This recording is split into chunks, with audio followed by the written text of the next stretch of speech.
Hey, it's Adam Zdroik of RotoWire. I'm going to be going over Game Week 7 lineups, injuries, suspensions, anything in the Premier League here heading to Game Week 7 just after this.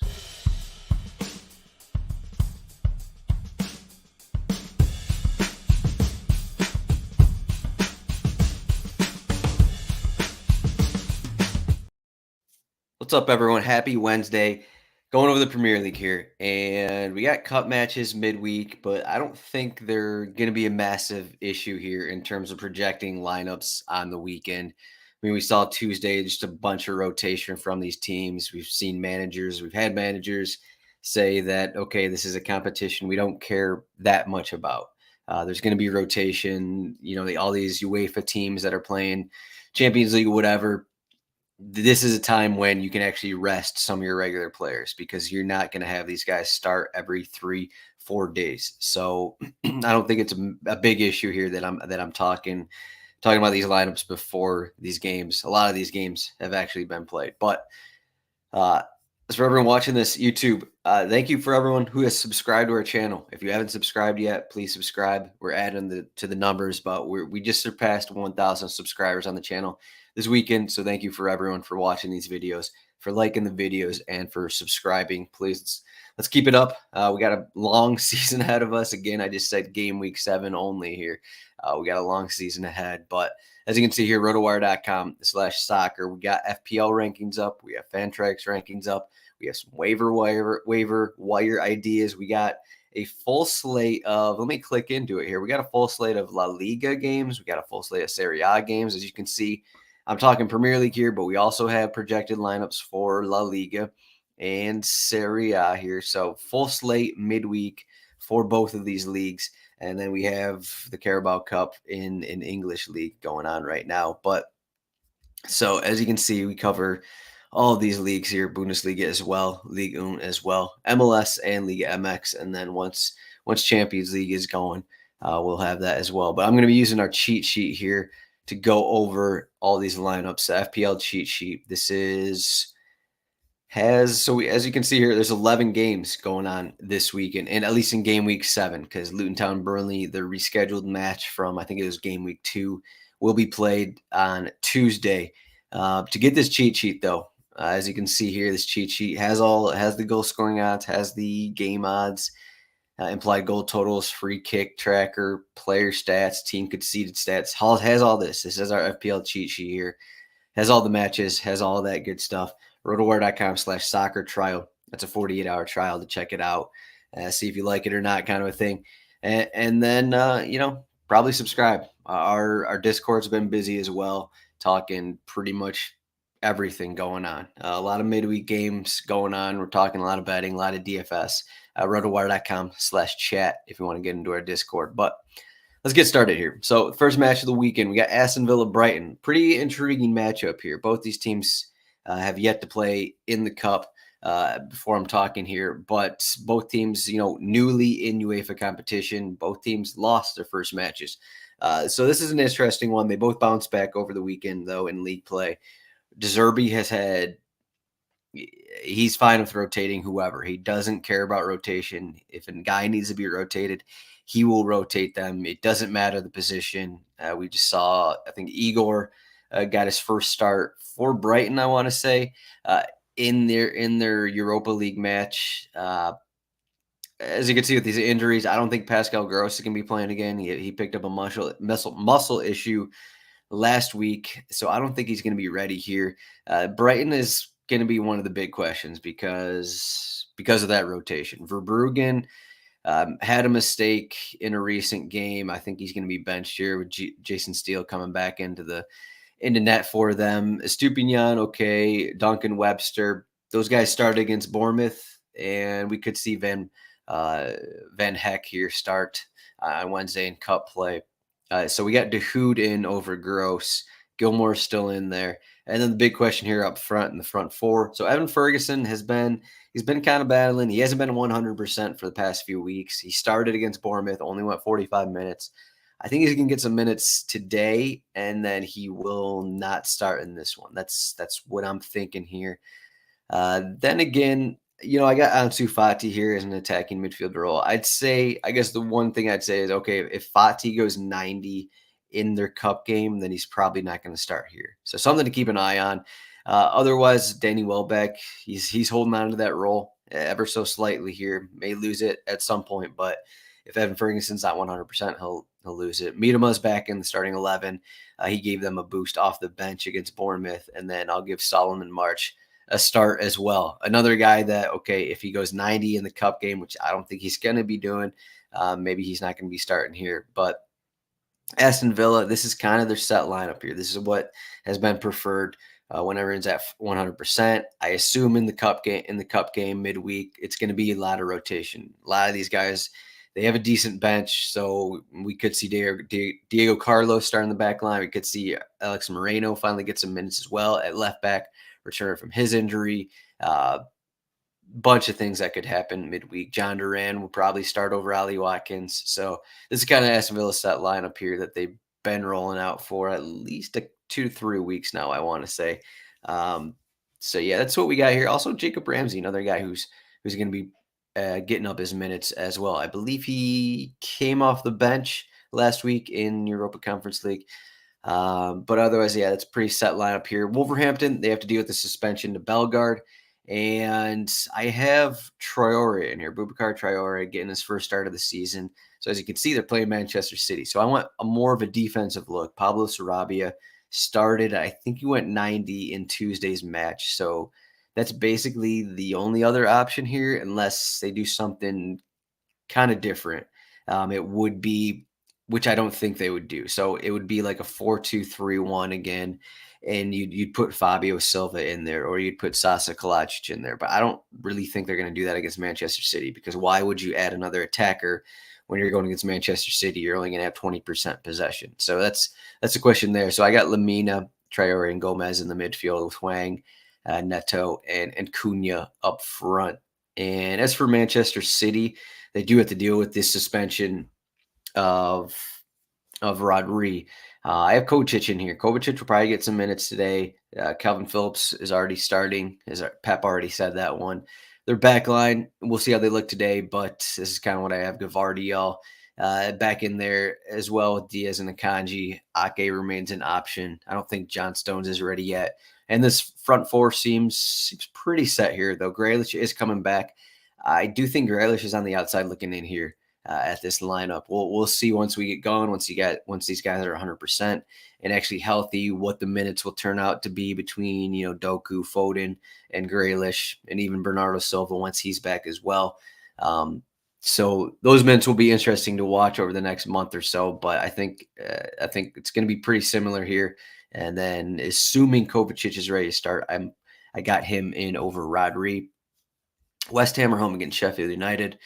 I actually think I may tweak one part here for West Ham. So as you can see, West Ham, they've had this lineup. Let me click into Rodrigo's profile here. They've had this lineup for the last couple matches, but those matches have been against Liverpool, Manchester City.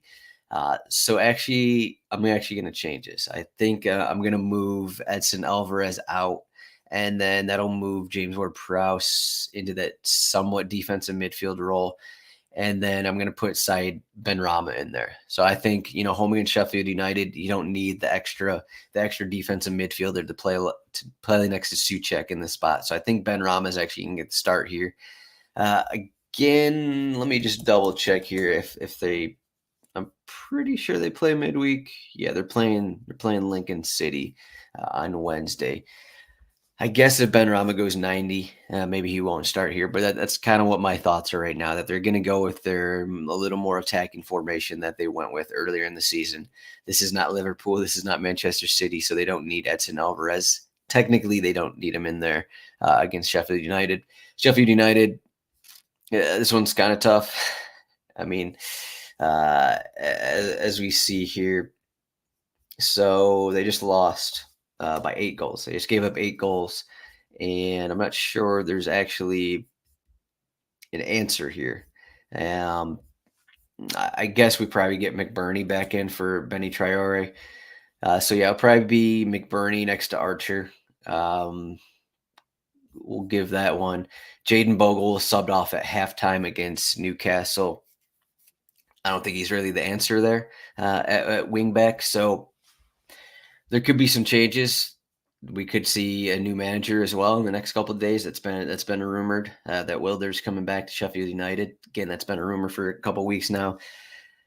After an 8-0 loss, that's kind of tough there for Heckingbottom. How much is he going to rotate? He doesn't have a ton of guys to rotate with. Maybe change up a couple guys on the back line. Maybe get Luke Thomas out of there. Again, they have so many wingbacks that are injured that, like, who are you going to put in for him? I got McAtee actually playing on the wing here. Again, I said this before. He's never really done that.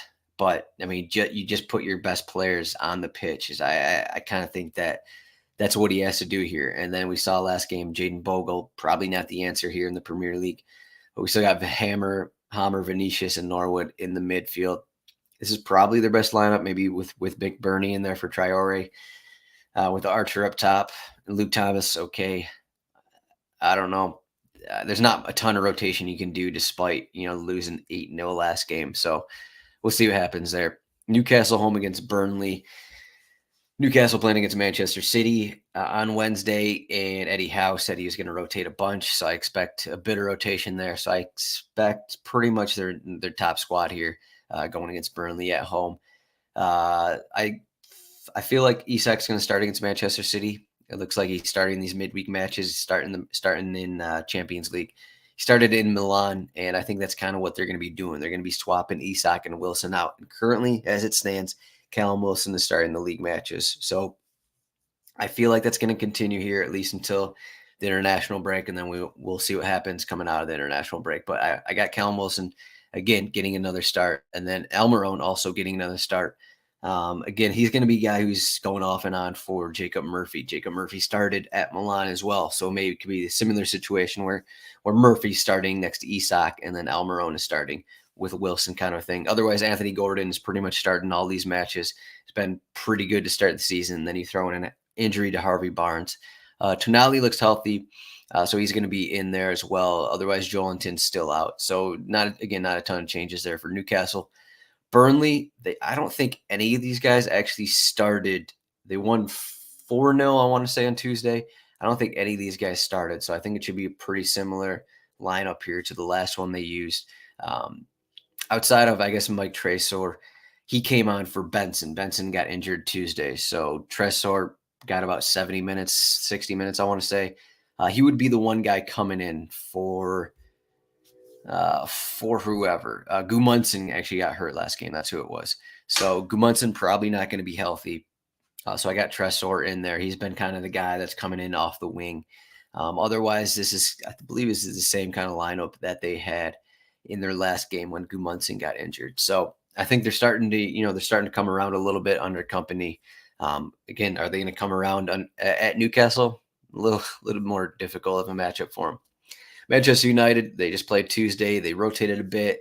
A couple guys. So we got Mason Mount back. I don't think Mason Mount is going to start here twice in 1 week. He only managed to get 45 minutes in on Tuesday. This is off of what was he out? 6 to 8 weeks with a muscle injury. I really doubt that he's going to start twice on a short week. That would be surprising coming off a muscle injury, unless Ten Hag is, I don't know, he doesn't care about muscle injuries, I guess. Maybe that's the one thing. Hannibal has been getting a lot of starts. I think I saw something going on Twitter where he ran the most of anyone in whatever. He was running a bunch on Tuesday against Crystal Palace. But all these guys, a lot of them didn't play yesterday outside of Hannibal. Varane got 60 minutes. Amrabat got 60 minutes. He's being hyped up a lot. Amrabat played at left back because Reguilón apparently had an illness. So we'll kind of see what happens with that. We'll get a press conference later in the week from Ten Hag to see if Reguilón actually isn't going to be available for this one. If that's the case, then I guess we're going to get Amrabat playing left back again. But I think that, Amrabat came in with some kind of back issue. I think he's fine. It's not the same kind of, Mount was out for months with a muscle injury. It's not the same thing with Amrabat. So I think Amrabat can start twice on a short week here. The same with Varane. I think Varane is fine. He's been training a lot, so I got him in over whoever. What am I looking at? Yeah, Martinez has been out as well. So We'll see what happens with him. I guess if Martinez is ready, maybe he'll go in next to Lindelof if Varane isn't ready to start. But I think as we get going, it's going to be Casemiro, it's going to be Amrabat in that defensive midfield role. And I think Eriksen's going to be on the outside in terms of the starting 11 here for Manchester United. It seems like Ten Hag's still trying to figure out, the winger to replace Antony, but Hannibal has got that job for now. We'll see how it looks going forward. Crystal Palace, we got a couple injuries here. Edouard picked up a muscle injury last week, so it's going to be Mateta probably up there unless we get some kind of miracle update from Edouard that he's good to go. But I think he might have an injury situation where he's going to be out the next couple matches. So that's going to give Mateta a couple starts here. He started on Tuesday as well. Jefferson Lerma, I doubt he's going to be ready, so we're going to get Will Hughes next to Decore again. Otherwise, Crystal Palace pretty healthy here. All right, Everton finally getting a win against. I'll talk about Brentford in a little bit, but Everton, this is my last chance here. I'm going with Calvert-Lewin. Too many times I see Beto getting great opportunities and not converting them, and those are opportunities I think Calvert-Lewin can convert. Beto, he just seems like, for now, I'll say he seems like a big body. You put on the final 20 minutes and you cross the ball a bunch with Gardner, with McNeil, with whoever, and you try to get it to Beto's head. That's how I think that he would be best used with Everton right now, because Calvert-Lewin's a better finisher. He's currently a better player. I know he's had a ton of injury issues, but I think he's getting there in terms of fitness, and I got him starting here. Again, we'll see what happens. I think, let me just double check to see if who they're actually playing here. Oh, yeah, that's right. They're playing at Aston Villa on Wednesday in the Cup. So, okay, I guess if Calvert-Lewin starts on Wednesday, he's probably not going to be starting this one, but something to keep an eye on. I do think eventually Calvert-Lewin is going to be the guy who is starting more often than Beto is. Otherwise, Gardner played pretty well last week. He got the start over Danjuma, so I'm keeping him in there. And then you still have everything else is pretty normal here. Michaelenko, I think he's on back-to-back starts, and then you got Ashley Young, back-to-back starts at right back. Luton Town, so they got a big injury to Lakanga, so he's out. Lakanga has to be replaced. I've moved Chong back in there. Agbene is a guy who, according to the numbers, according to Opta, they played a 3-4-3 last match. I think a lot of that has to do with how that match went. They attacked from the start. They're all over Wolverhampton. Wolverhampton got a red card. And so they listen to 3-4-3. I don't really think that's how it is, but I do think Agbane is going to play a bit more forward than Chong, than I guess whoever, than Nakamba, the defensive midfielder. So Agbane looked really good against Wolverhampton. He was on the ball a lot, just kind of like a guy. He attacks players with the ball, as you see at Rotherham. United last season had 8 goals, 4 assists. So a pretty active player, someone to keep an eye on. Just going forward here, I got my eye on him for sure. Agbene there, and Jacob Brown looks like he's going to be getting more starts here going forward. They did just lose to Exeter on Tuesday. We do have an injury to Lockyer. Lockyer needed a scan on some kind of muscle injury. So I got Mads Jewel Anderson moving back to the lineup. Then, as usual, the wingbacks are a question. Kabore, Doughty. Doughty got the start yesterday. He went about 60-something minutes, I want to say. Giles got the start in that one. So it looks like I think Kabore and Doughty are going to be the wingbacks here. We'll see if it's maybe it's a matchup kind of thing that Edwards plays. But that's what I got there for Luton Town. Bournemouth are at home, and I don't think I made any changes here. Sorry, Lloyd Kelly is out. Lloyd Kelly is going to be out for a few weeks. So Senesi is back in the starting 11 at center back form. But no, I don't have any changes. Tyler Adams, thought is that he's going to come off the bench this week, on Wednesday in cup play. So he's back from his injury, and he's going to be getting his debut for the club here. Not going to be ready to start, though. Clivert earned the start there on the wing, opposite of Tavernier. Otherwise, no changes there. It's been a pretty set starting 11 for Bournemouth outside of maybe a couple pieces. Arsenal, as you can see, the big questions over here we have Saka hadn't been training as of Tuesday. Rice hadn't been training. But again, that was as of Tuesday. We'll get better updates on Rice and Saka on Thursday, Friday. I think both of them are going to be fine. If they're not, then, we'll have to make some adjustments there. We'll also have questions on Trossard and Martinelli. Trossard a little more questionable. I'd say Martinelli's probably going to be out again, even though no matter what Arteta says, Arteta is kind of pulling the media there a bit on Martinelli's injury. I think Martinelli has at least a 2-week injury, and Arteta has been kind of saying, maybe he'll be ready for the next game kind of thing. But I don't think he's going to be ready here. I don't think he's going to be ready to start for sure. So I think the big question will be, is Trossard, how big was his injury, and if he's able to start, or will it have to be Jesus and Nketiah again up front with Saka? For Tottenham, I don't think I have any changes here, though I guess I do have Solomon because Brennan Johnson went out injured in their last game. I do have Solomon on the left wing, and then Son. It seems like Postecoglou kind of like Son here, a little more as this false nine type, playing a little more centrally. And then you have Solomon on the wing. So that's why I have Richarlison out here, because Brennan Johnson was on that left side in the North London derby. Otherwise, no changes here. Pretty healthy team. They don't have midweek play, so nothing to worry about in terms of that. As for Liverpool, I believe this is the same lineup that they just used in their last matchup. I don't see any real recent change. Diaz and Nunez have kind of separated themselves and have kind of produced more than Gakpo and Jota in the early season. We do have the question of Alexander-Arnold showing back in training, but I definitely would not push him back.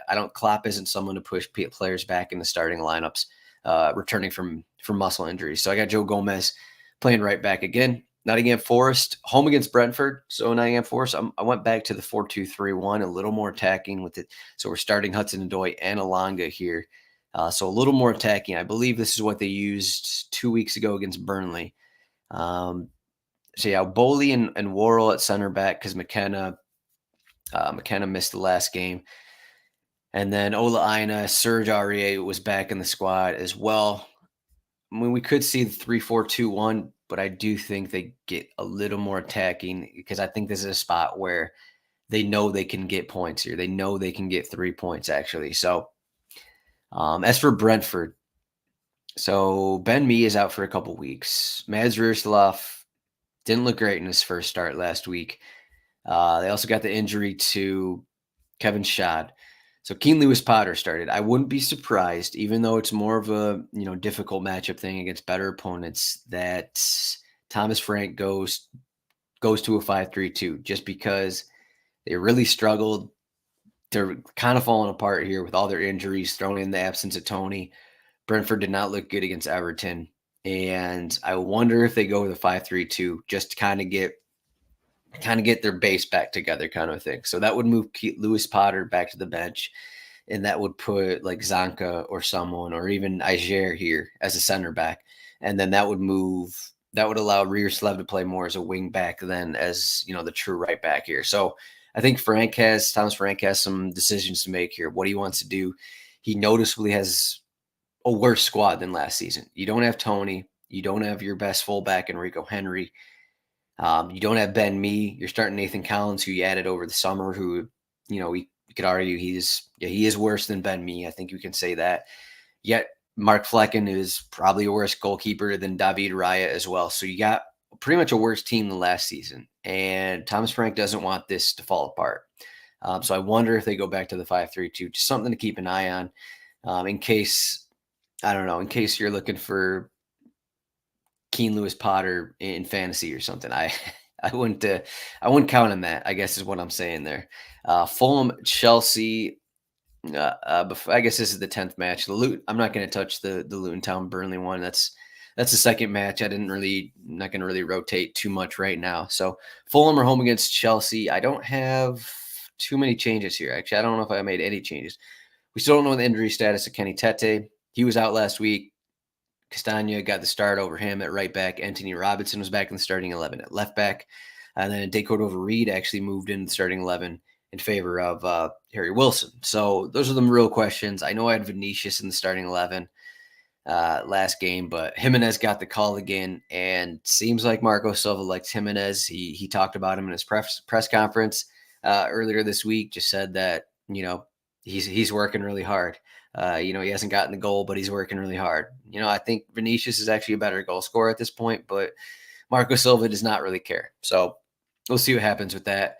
As for Chelsea, we do have the suspension to Nicholas Jackson, who wasn't the greatest, 5 yellow cards through 6 matches, but kind of puts Pochettino in a bind here.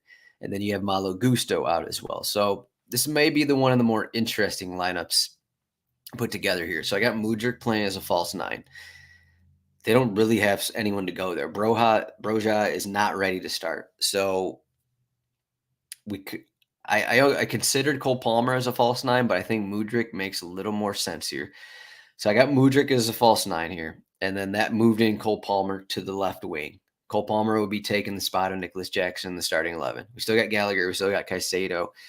And then with Gusto out, instead of having Levi Colwill play at left back, I got Disasi, who played right back a couple times last season for his prior club. So I got Disasi at right back. So kind of the same situation, just moving these players a little to the right. So Colwill is now, left-sided center back. Thiago Silva is in there, and then Disasi is a right center, is the right back, and then that moves Ben Chilwell back in the starting 11 at left back. That's what I got here. I think that this makes the most sense. There's not a ton of ways that Pochettino can go here, so I think this one makes the most sense. I know they have Ian Maatsen, but are you really going to start Maatsen over Ben Chilwell? Probably not. I think this is the return of Ben Chilwell to the starting 11. So something to keep an eye on there. That's all I got for Game Week 7. Whew, it's been a lot here. Again, check out rotowire.com/soccer trial. Get this cheat sheet. Look at all these goal odds. Look at the implied goal total here. Newcastle and Manchester City are fighting to be the biggest favorites on the slate. Thank you for watching this. Good luck with everything. And hopefully all these lineups are 100% correct. How about that? You can follow me on Twitter at RotoZdroik and RotoWire Soccer at RotoWire Soccer. See everyone later in the week for our DFS and betting content.